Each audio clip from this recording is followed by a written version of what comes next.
for the descendants to follow us in the future. I would like to ask all who were related to the Purnels to do as I have done and write a genealogy while you can get it from those who know. For this has been a long and tedious undertaking for me.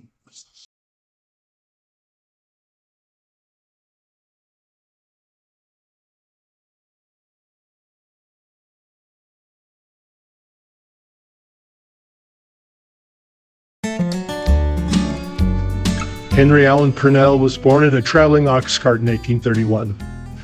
His family was moving from Kentucky to Petersburg, Indiana, settlers on a new frontier.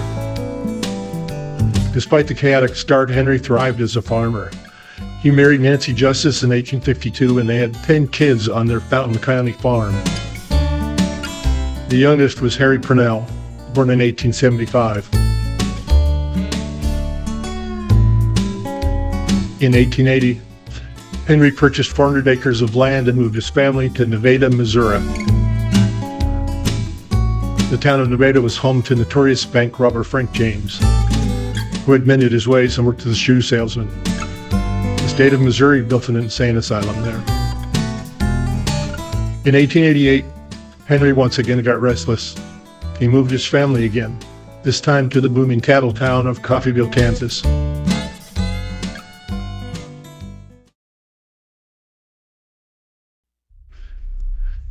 Harry Purnel came into downtown Coffeyville with his dad to pick up some supplies for the farm. Through sheer providence, they stumbled into the most famous bank robbery of the 19th century. The Daltons were notorious thieves who terrorized banks and trains on the frontier. In Coffeyville, they tried to rob 2 banks simultaneously. It didn't work out well.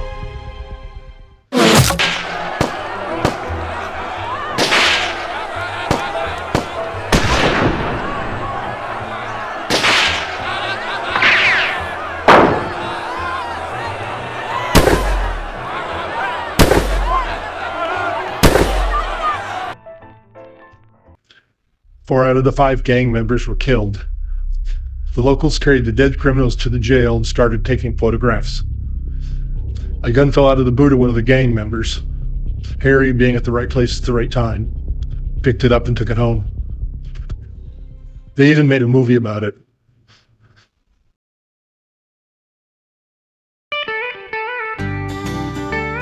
Henry Purnel passed away in Coffeyville in 1902.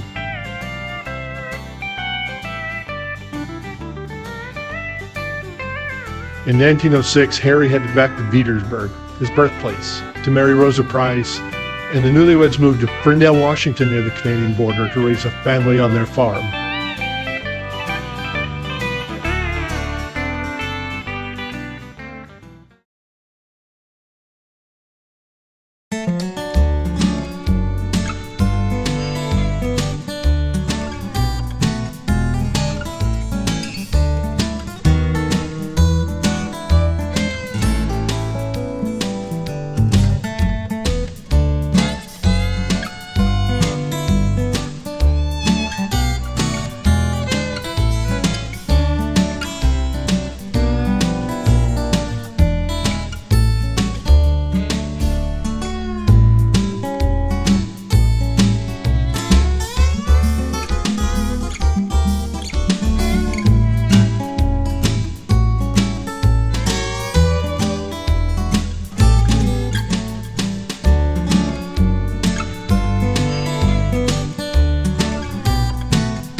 In 1916, Harry traded his farm in Ferndale for a farm in Council, Idaho.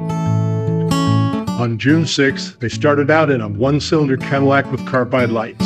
It was not an easy trip with 6 children and camping equipment. The trip took 1 month and 1 day. Irene was the oldest child at 10, and Herbert was 9 months old. Sometimes Rosa had to help push the car while carrying the baby. Once they got settled in council, the car was traded for a cow because milk and butter was more important than an automobile.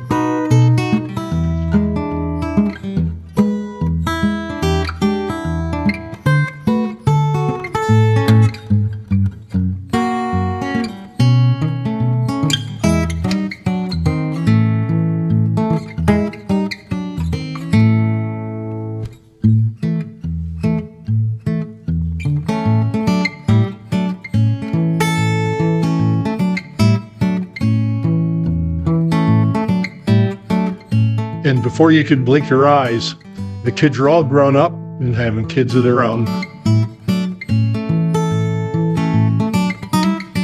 But not everybody was acting like a grown-up.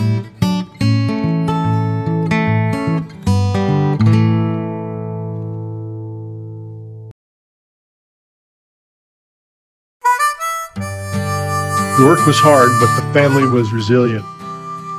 Harry and Rosa welcomed all extended family to the ranch, and you didn't need an invitation.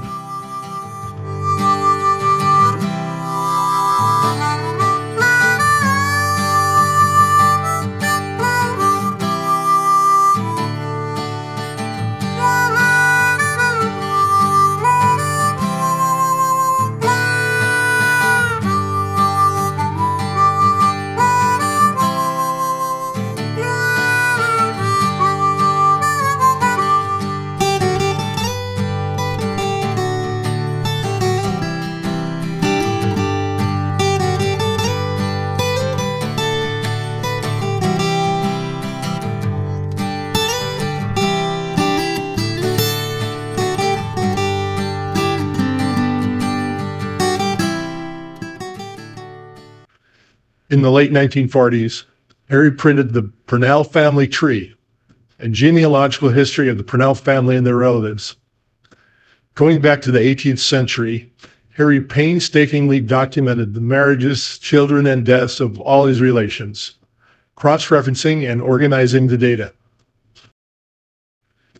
Harry noted that his father's generation was the first to add an extra L to the end of the Purnel surname, so it would look like it was pronounced. Notably, Harry preferred to use the single L in his signature.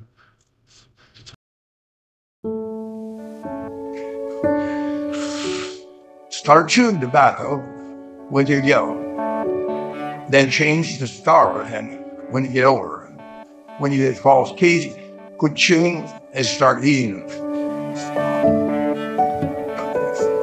Let your wife go on a visit about twice a year for a month or 6 weeks. Keep that change while she's away, and don't be too fussy about keeping the house so clean. For when you expect her home, clean everything up. Keep busy at something that will keep you lying young as well as your mind. Create some kind of hobby that will keep you out of dealing and be happy. Harry passed from this world in 1955, Rosa the next year. The farm was eventually sold out of the family, but a new generation had arrived.